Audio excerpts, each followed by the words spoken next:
vose timbomanyira kumabasa uko mangwanani.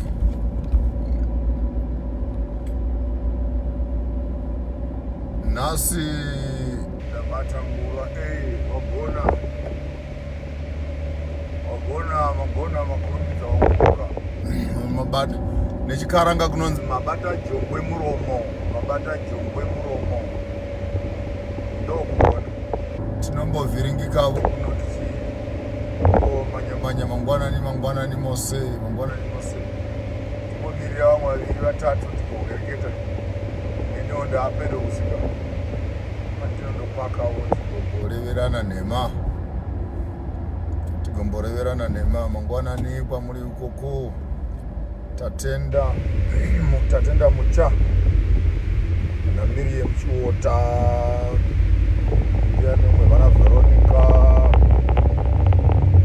vana Mamoyo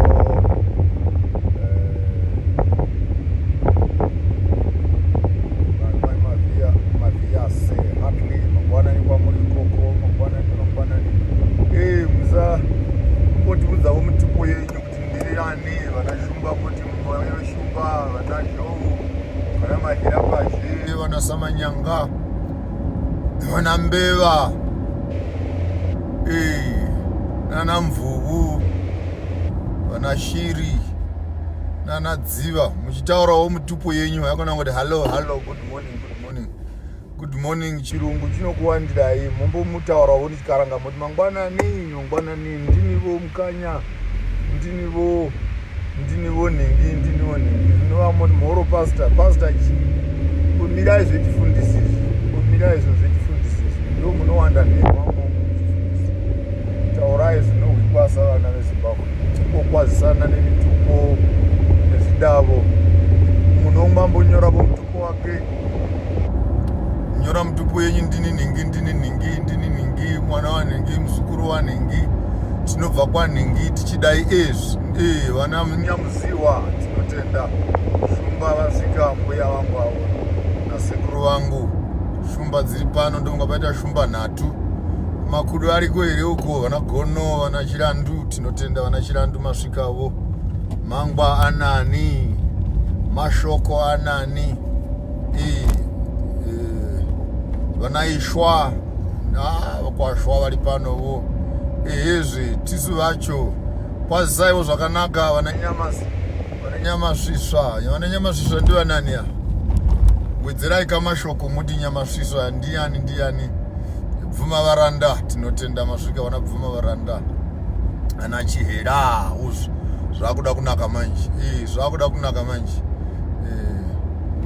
mwana wababa ndofunga uyu mukanyavo unondikwazisa achiti mwana wababa ana shumba dzakawanda nhasi pano paita Shumba 6 panapa paita Shumba 6 Gudo 1 Chihera 1 Ishwa imwe ana Dolphin iwo kwa Dolphin weVeronica kana mukauya kuDurban kuno ndimi vanahlengetwa kumazuluku vose mutupo ndoumwe uyo mutupo kwa Dolphin iyoyo vanahlengetwa saka mukanogona kutsvaka muona kuti dzimwe hama dzenyu ndivanani vana Chihera nokwamurivo ukoko vana ndiani uyo moyoncho ndofunga vaita vokushava zita racho rakati wandei mbichana umwe wati hell chii charesveka futi pakunzi hell panapa hello kwazuva iyi ndati nhasi tombokwazisanawo nemitupo munomwe vachizvitetembawo madziva muti voreva imwe Shumba yasvika yavana Murambwi achibhoro ana Manyati nyati dzasvikawo idzi imhenyu namhlanje siyabingelelana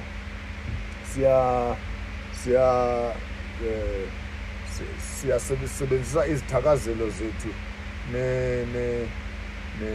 nezibongo zethu ezangayizolo singabingele hayi angisadubulela inhloko mahlayela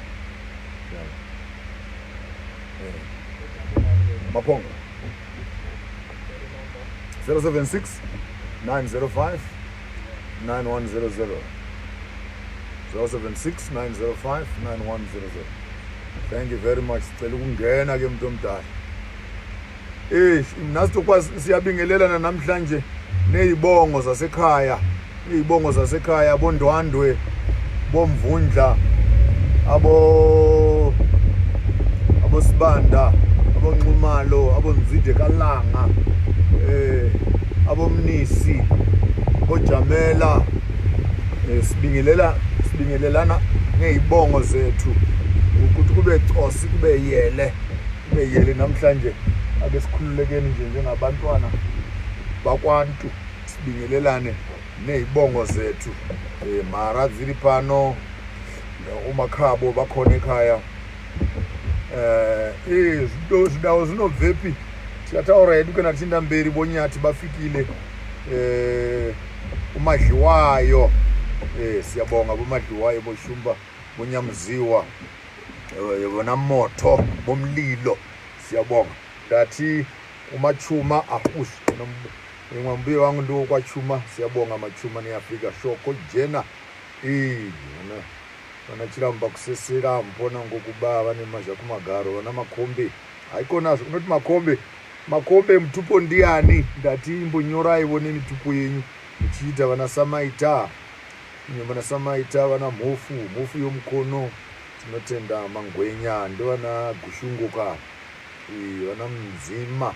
Tinotenda makombe, humba makombe, morning. Vamwe vachiri kuchirungu kunana good morning. Ndati nhasi namhlanje sibingelelana ngezibongo, nezvidawo, nezithakazelo zethu. Mbiri yasose, mbiri yewedza. Umwe wati kwaye I thought past tense ka, don't thought, think. Handisi muSouth African, ndakangogara kuno Joni, ndinobva Zimbabwe kumasvingo kwedu kuVitoriko mukati machakasa. Tinotenda nhasi takungana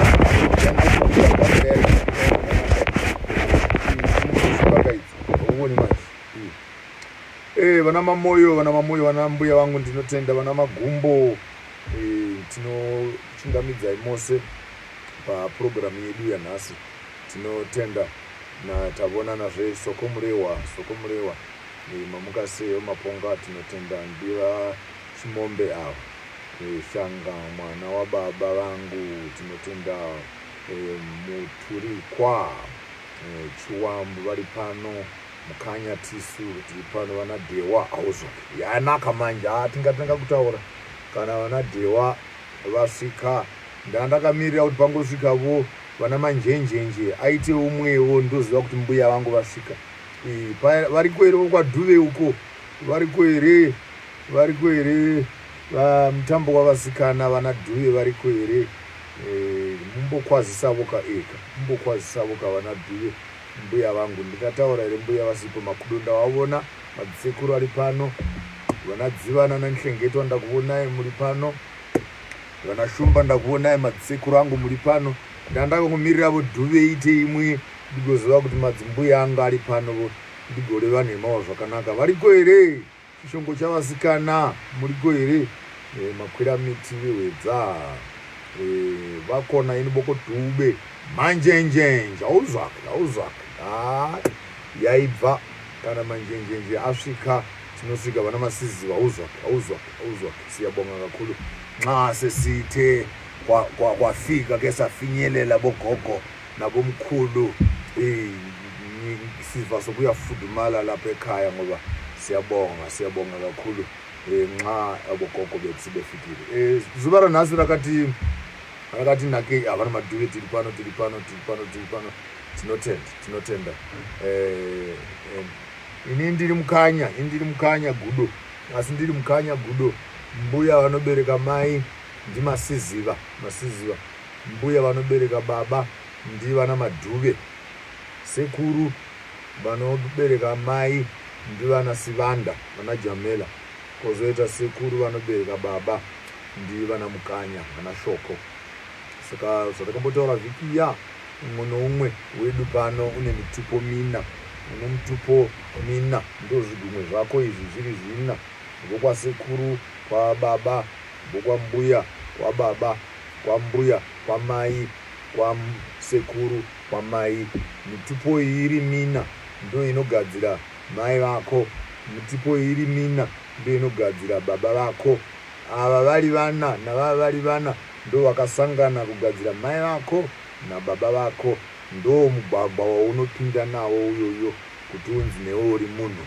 Saka kana uchiita zvidau zvenyu makuda kuita zvikaranga nei haungoindi pachikaranga usika kuti vana manjenjenje ungoperera kuna namanjenjenje koga. Hatidero pachikaranga. Unotanga wobuchira uku kuti vana masiziva, wobuchira uku kuti vana madhuve, wobuchira kumusana kuti vana sivanda, wobuchira mberi kuti vana mukanya, vana chigara mboko, gara mashamba huda, woherengedza dziri na dzakadero. Ndo chikaranga kwacho ichocho. Haikona chokungoti kana munhu moita chikaranga mongodana mutupo kwa baba oga sokuti kuti uve mupenyu wakapinda muno munyika nenyaya yekuti wangaona baba vako voga. Hazvideruka.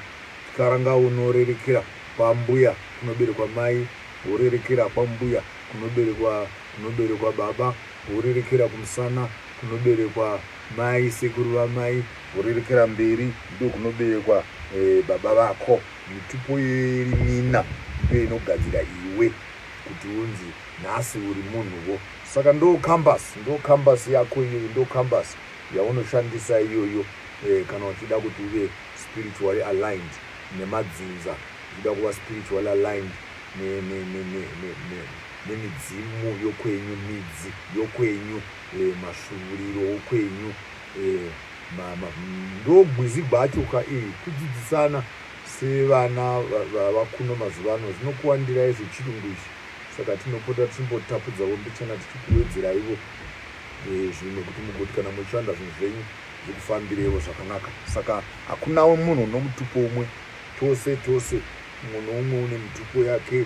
Unogona kuita mina kana kuti unogona kuita 8, 4 kuleft, 4 kuright. 4 idzodzo dzobatanidza mbiri ndo mai vako nababa vako. Mai nababa vako vogadzira iwe. Ndo zvinoita chikaranga izvozvo. Ndo zvinoita chikaranga chokwedu. Chikaranga, karanga. Mamwe mashoko makuru iwawo. Ka ndo ruzivo. Ra ndo rujeka kwezuva. Ra zuva. Nga nekugona kurapa nokubetserana nokuraramisana. Saka karanga, kalanga, coming from the sun. Kalanga, ndikunzwa makalanga, makaranga, ndokwaruwa zuva.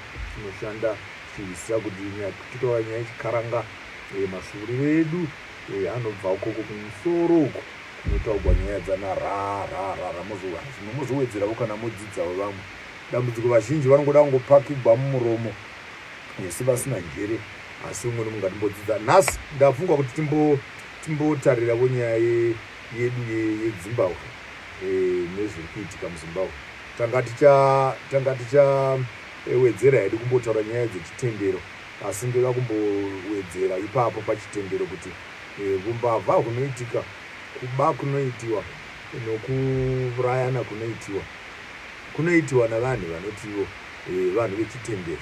Vanhu vose vari muhurumende, umwe nomumwe une chechi yake. Mbavha dzose dzinoba, umwe nomumwe une chechi yake. Masoja ose ari umwe nomumwe une chechi yake. Mapurisa atinoona, umwe nomumwe une chechi yake. maCIO anodai kurova vanhu pasi petsoka, umwe nomumwe une chechi yake. Michato inodai kuputsika iyi, umwe nomumwe une chechi yake. Kuroyana kwatinoita uku, umwe nomumwe une chechi yake. Unozvibvunzawo kuti iyo nyaya yechikaranga iyi nenyaya yechitendero zvinopesana papi? Nokuti deno tanga tichiti isusu chitendero chacho chinoshanda, chitendero chacho chine chouviri, chitendero chacho chine zvokwadi. Chachadi kutidetsera kuti tichiita vanhu vari nani kudarika kureswa kwatatanji tinoita. Kana uri mukaranga ukatoita zvechikaranga kunzi unoroya, unofanira kutendeuka iwe Jeshu kuti uite mukristu. Kana waita mukristu paya wanike wagara mukati membavha, mukati mavaroyi, mukati mavaurayi, vose vanoenda kuchechi. Ukaita nyanguma ubheka kahle even ngezindaweni zobandlululo nokubulala nesikwenzayo njengabantu baseZimbabwe kwande kwabulawayo nasemazweni nasemathebheleleni baningi abantu abalaphana bakholwayo kodwa bathi ngokukholwa abakholwa ngoba bathi bayakholwa ngomlomo ungalalela lento bakhuluma ngayo usuyathola kuba basaluhlaza nabo ngoba ngapha umuntu uyakholwa kodwa uyazonda unolaka akakhulumisani uyenyanya uyabulala unobugebengu nempilo yakhe ayikho kahle usiyabuza wena mawuhlehlele emva kuba nxa bethi bona yekani into yesintu nenze into yokukholwa nxa sesikholwa siyakwazi na ukuba ngabantu abangcono ukudlula abantu ebesiyibona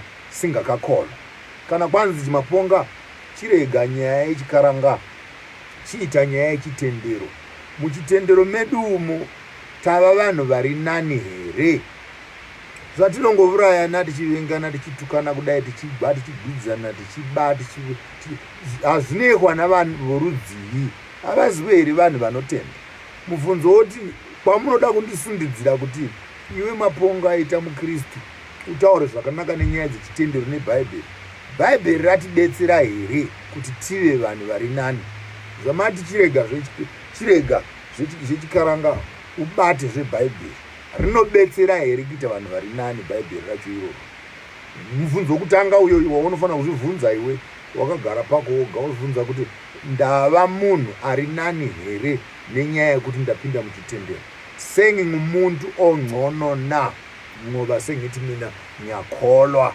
ngibiza igama likaJesu udana zita raJesu muzita raJesu muzita raJesu tosi tinokudanidzirai mose panounganaye muzita raJesu vanhu vachichema kutochema chaiko ndakhale mina ngithanda uJesu ngenhliziyo yami yonke ngithanda uJesu ngenhliziyo yami yonke zvineiwe ungada Jesu awusati wambovona uchivenga mai vako nababa vako vakakubereka uri kwaye usungathandi uThixo ngenhliziyo yakho yonke kodwa uyonyanya umshona uyonyanya umakhelwane uyalwa unenzondo unocuku nezinto zabanye kodwa uzibiza ukuthi uyakholwa ngempela ukukholwa yini chichi nonzi chitendero nokuti chitendero chacho chatinoti zuzi tapinda muchitendero hachisati chataridza kuti vanhu vane chitendero vari nani varungu vacho vakauya nechitendero kuno vakauya vachiba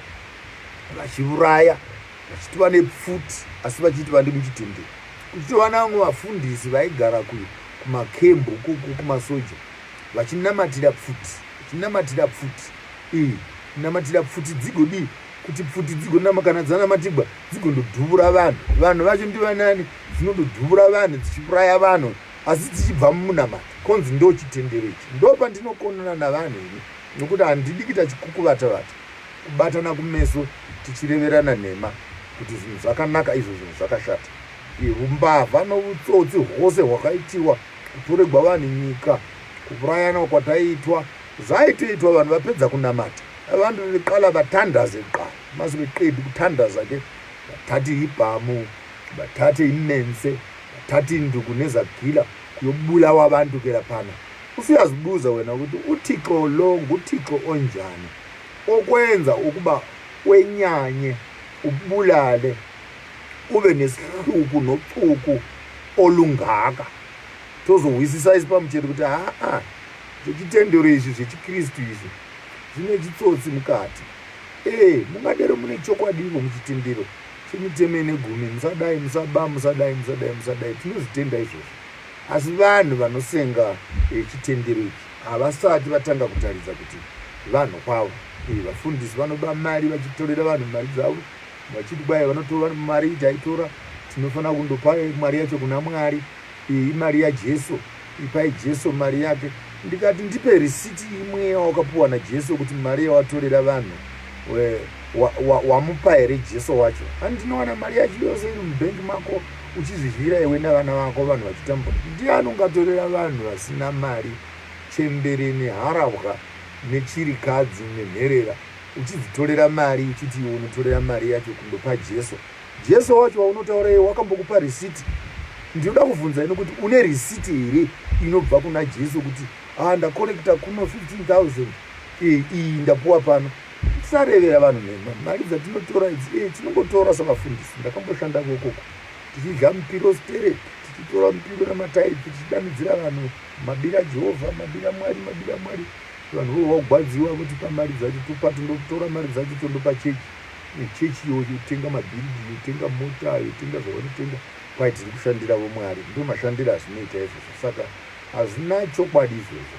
Hazvina chokwadi. Vanhu ngavadzidze chokwadi. Kwai nebhaibheri racho iroro ramunoverenga. Kana matora mupiro mufundisi, kana matora mupiro, chigovera naye mupiro wacho nechirikadzi, mugoverana mupiro wacho nemherera, mugoverana mupiro wacho navanotambura, mugoverana mupiro wacho navabva kure, maforeigners who are within your place. Ndodzidziso kwayo iyoyo. Vafundisi venyu muvavudze navaprofita venyu vakazara muZimbabwe vanoreve nhema, bring the tithe offerings into the house of the Lord so that there can be food in the house. Iriko chechi here ine chikafu iko zvino. Corona yakadai kuboka kudai, ungoona kuti tinenge zvingovudzwa zvinhu vanotaura zvinhu zvacho inhema dzoga. The Spirit of the Lord says, the Spirit of the Lord says, Mwari vati utiko uti uzobvunza mufundisi wacho kuti iye Mwari vamataura naye zuro uyu achiti mugoudza Maponga kuti iye Mwari wacho wazoona kuti zviri nani kutaura newe muchiita makuhwa iwe naMwari muchitaura nyaya dzangu.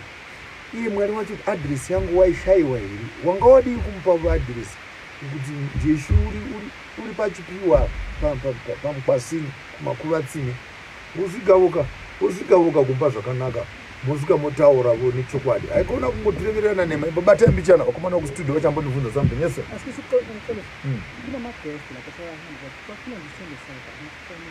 Mafena, if can they give me exactly 3 minutes? Let me just 3 minutes. Let me round up what I'm doing here, then I can message. Vakondidana vakuma studio yavo. Kwai tichipinda tizoreve nema. Saka maybe for today what we needed to find out and discuss about is the truthfulness. Chokwadi chechitendero. Kana chokwadi kana chitendero chisina chokwadi, hachinganzi chitendero chezvomene. Chinova chitendero chenhema.